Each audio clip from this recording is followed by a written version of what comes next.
Speculations have been rife that Prime Minister KP Sharma Oli has now been cornered within the ruling Nepal Communist Party in recent time. There is a growing list of grievances against Premier Oli led by co-chairman Pushpa Kamal Dahal himself, who has been reiterating terms of conditions reached during the party unification, hinting at a rotational style of governance. Good morning, I'm Sarah Sapsanama and these are the top stories of the hour. Leaders close to Prime Minister Oli themselves appear disgruntled towards his recent activities and allege the Prime Minister of embracing single-handed approaches. Government distributes 20 billion rupees under agriculture grant scheme without legal grounds and significant abuse of state coffers to fulfill vested interests unveiled. Thousands of people turn up in the streets of Hong Kong again, demanding the scrapping of the extradition bill.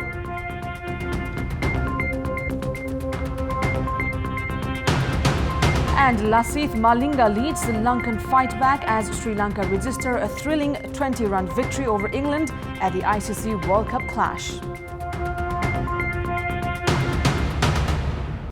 Let us begin with the latest national political updates.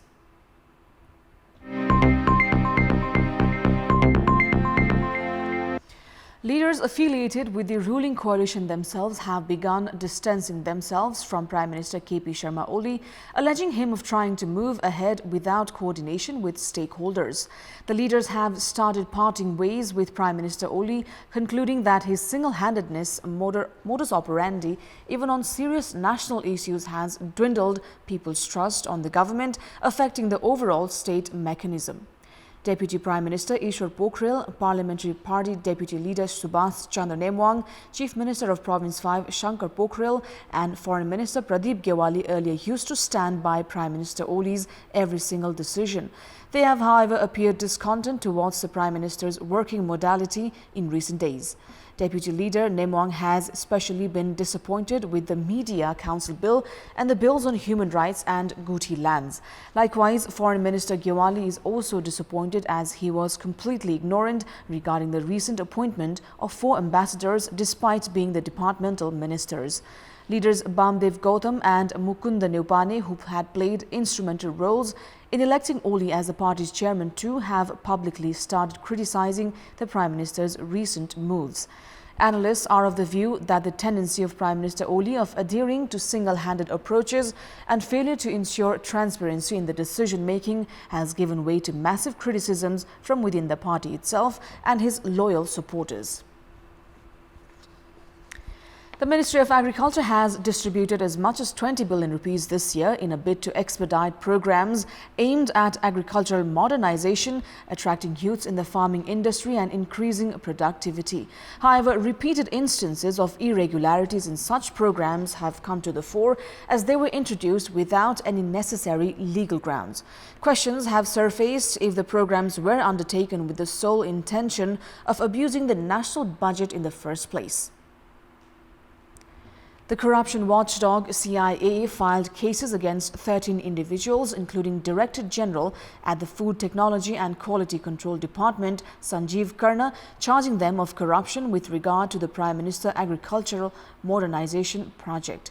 The anti-graft body has concluded irregularities worth 120.4 million rupees while undergoing the project activities.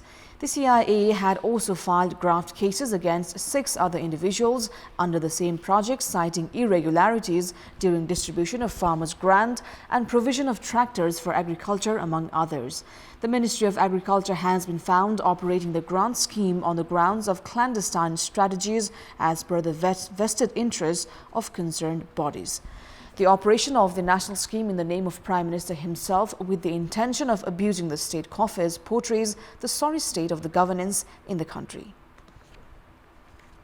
There has been no improvement in the traditional and sluggish working modality of the government's overall administrative mechanism. Its effect has been sorely felt in the National Academy of Science and Technology, NAST, as well.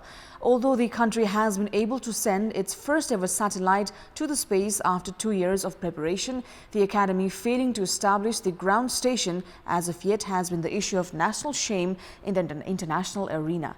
As there is no information processing infrastructure at NAST, the information received by the satellite has currently been stored at the station in Japan. The nano-satellite named Nepali Sat-1 was launched on 17th of April from the USA earlier this year. The satellite, exhibited as a matter of national pride by the government, was launched to the Earth station from the International Space Station on 17th of June after it was deemed ready for operation. The satellite has already hovered above the Nepalese sky for 2 times since the official launch. NAST, however, has not been able to unveil the first image and information sent by the satellite as of yet, as the country lacks a ground station which was supposed to be established prior to launching the satellite, but it has still remained unavailable. Officials at NAST have attributed the failure in establishing the ground station to the delay caused by Japanese Kyutei University in sending the necessary equipment and the complex public procurement procedure.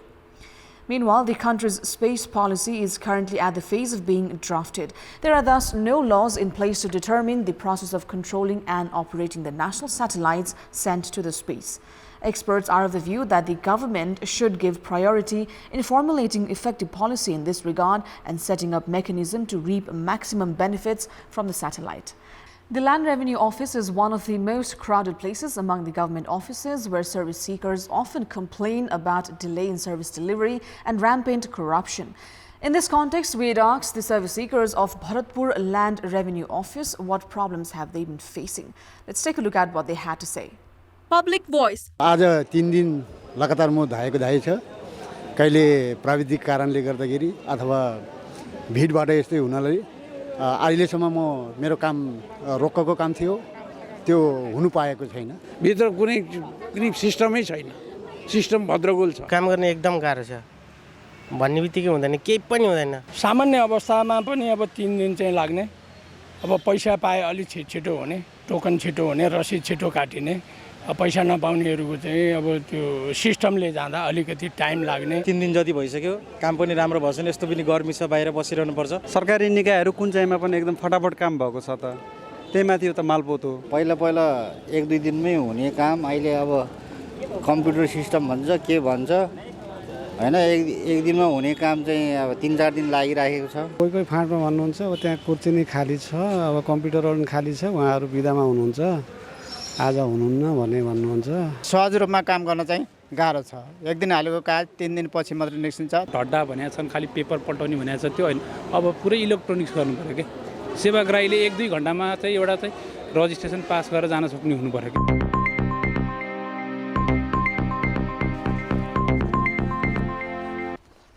And time now for our segment Public Pulse, where you text us with your opinion. Public Pulse.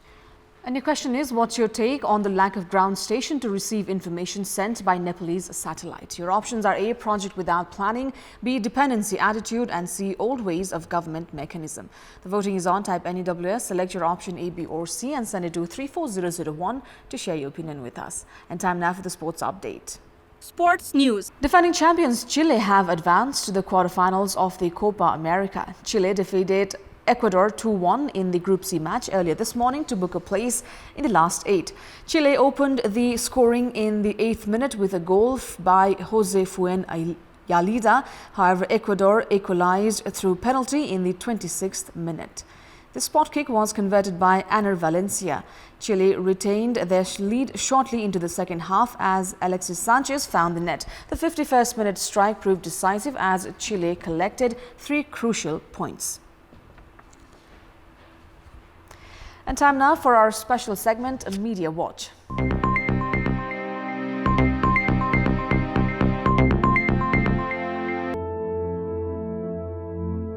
Guti trustees of the Kathmandu Valley held a massive protest in the capital on Wednesday despite the government withdrawing the controversial Guti bill.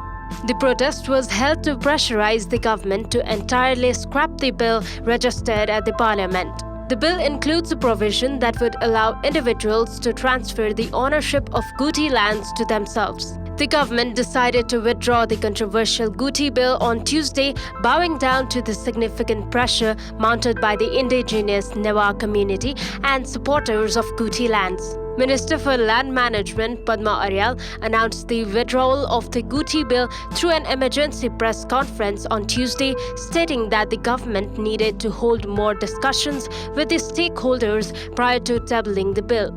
Minutes after the announcement of the withdrawal of the bill, Prime Minister KP Sharma Oli held a press conference and informed that the government's effort in trying to introduce the bill was only to better manage the lands under the Guti Corporation. The governments of all the 7 provinces unveiled their budgets for the upcoming fiscal year on Sunday. The budgets presented at the respective provincial assemblies prioritized distribution-based schemes like that of the central government. The provincial governments increased the budget by 12 to 35% as compared to the current fiscal year. The central government had increased the amount to be spent under the jurisdiction of directly elected lawmakers in their constituencies to 60 million rupees. The budget, however, was not allocated for the proportionally elected lawmakers. The provincial governments also exceeded the central government in budget distribution. All these 7 provincial governments failed to come up with the annual budgets that would actually address the people's aspirations for development. This is Bipashna Dhamang for Kantipur News Desk. And that's all for the moment. Our next English news will be at 11 this morning. Keep watching Kantipur TV HD for more news and entertainment. Have a great day ahead.